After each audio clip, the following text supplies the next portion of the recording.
एक समय की बात है, एक बार एक गरीब और बूढ़ा आदमी एक राज्य में रहता था, लेकिन उस राज्य का राजा भी उस बूढ़े आदमी से जलन करता था। फिर एक दिन ऐसा हुआ कि बिना किसी देर के वो बूढ़ा आदमी पूरे राज्य में मशहूर हो गया। ये कहानी सुंदर राज्य के एक बूढ़े आदमी की है जो अपना गुजारा जंगल की लकड़ियां बेचकर करता था।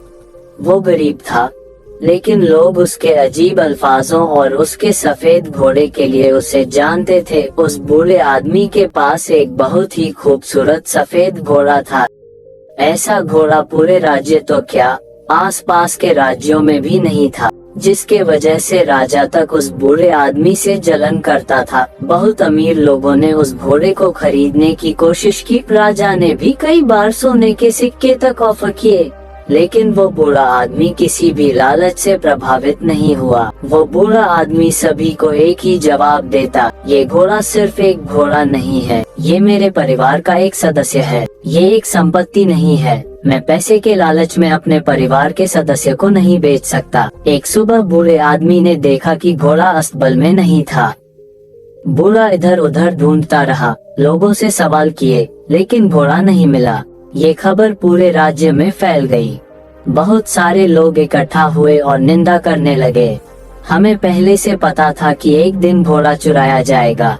ये बूढ़ा आदमी बहुत गरीब और कमजोर है, आखिर वो इतने कीमती घोड़े की रखवाली कैसे कर सकता था। एक आदमी हंसकर बोला, तुमने बहुत नुकसान उठा लिया, इससे बुरा क्या हो सकता है। अगर तुमने घोड़ा राजा को बेच दिया होता तो तुम्हें अच्छी रकम मिल जाती और तुम अपनी बुढ़ापा आराम से बिता सकते थे।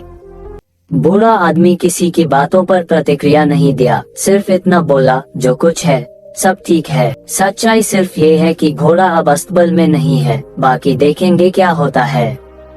इस घटना के बाद एक महीना बीत गया। फिर अचानक एक रात घोड़ा वापस आ गया। घोड़ा चोरी नहीं हुआ था, वो जंगल में भाग गया था। लेकिन हैरानी की बात ये थी कि उस घोड़े के साथ उसी नस्ल के 10 और घोड़े भी आए थे।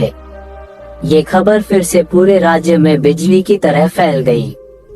लोग इकट्ठा हुए और बूढ़े आदमी से बोले, तुम सही थे, घोड़े का खो जाना कोई दुर्भाग्य नहीं था, ये तो एक वरदान साबित हुआ। तुम्हारी किस्मत बदल गई है, अब तुम घोड़े का व्यापारी बन सकते हो। बूढ़ा आदमी शांत रहा और बोला, सच तो ये है कि 12 और घोड़े आए हैं, जो कुछ है सब ठीक है, बाकी देखेंगे क्या होता है। बूढ़े का बेटा इन जंगली घोड़ों को काबू करना सीखने लगा, लेकिन सिर्फ 3 दिन बाद उस लड़के की टांग एक जंगली घोड़े से गिरकर टूट गई। लोग फिर से इकट्ठा हुए और दुख भरी आवाज में बोले, बहुत बुरा हो गया तुम्हारे साथ। 12 घोड़े मिलना वरदान नहीं था, बल्कि एक श्राप था। तुम्हारे इकलौते बेटे की टांग टूट गई, अब उसकी शादी कैसे होगी। बेचारा बदकिस्मत निकला। लेकिन बूढ़ा आदमी लोगों की बातों से प्रभावित नहीं हुआ। उसने कहा, सच ये है कि बेटा की टांग टूट गई है, ये भी सच है कि अब मुझे बुढ़ापे में उसकी मदद करनी पड़ेगी, लेकिन जो कुछ है सब ठीक है, बाकी देखेंगे क्या होता है। कुछ समय बाद राजा के दुश्मनों ने बड़े सैनिकों के साथ राज्य पर हमला कर दिया। राजा की सेना इस अचानक हमले से कमजोर पड़ने लगी, इसलिए राज्य के सारे युवाओं को जबरदस्ती सेना में ले जाया गया। लेकिन बूढ़े आदमी का बेटा बच गया क्योंकि वो लंगड़ा था। लोग फिर से बूढ़े आदमी के घर इकट्ठा हुए और रोते हुए बोले, तुम सही थे, तुम्हारे बेटे की टूटी टांग तुम्हारे लिए एक वरदान साबित हुई। उसे जंग में नहीं जाना पड़ा, लेकिन हम सब बहुत परेशान हैं, हमारे बच्चे चले गए हैं, अब हमें नहीं पता कि वो वापस आएंगे या नहीं। हम सब जानते हैं कि तुम खुशी और गम में एक जैसे रहते हो, लेकिन तुम ये कैसे करते हो। बूढ़ा आदमी बोला, सबसे पहले सच को समझो।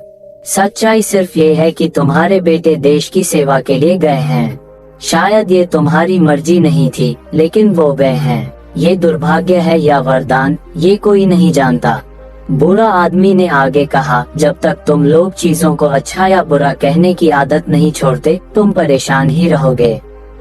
क्यों नसीब की चिंता करनी। अगर तुम्हें चिंता करनी है तो अपने काम की करो, अपने विचारों की करो और जिंदगी खुशी से जीते रहो। मुनाफा, नुकसान, किस्मत, ये जिंदगी के छोटे हिस्सों जैसे हैं। जैसे तुम पूरी किताब को सिर्फ एक लाइन पढ़कर नहीं समझ सकते, वैसे ही एक घटना के आधार पर ये फैसला कैसे कर सकते हो कि जिंदगी अच्छी है या बुरी। जो हमारे बस में नहीं होता, हम उस पर राय बनाते हैं और बेकार के फैसले करके परेशान हो जाते हैं। जिंदगी के छोटे छोटे हादसों पर फैसला मत करो, बल्कि उस पल में जियो। जिंदगी इस पल में है।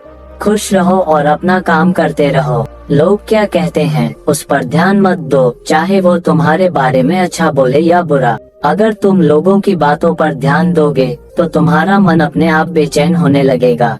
इसलिए अपने जीवन के जरूरी कामों पर ध्यान दो जो हमेशा तुम्हें अंदर से खुशी देगा।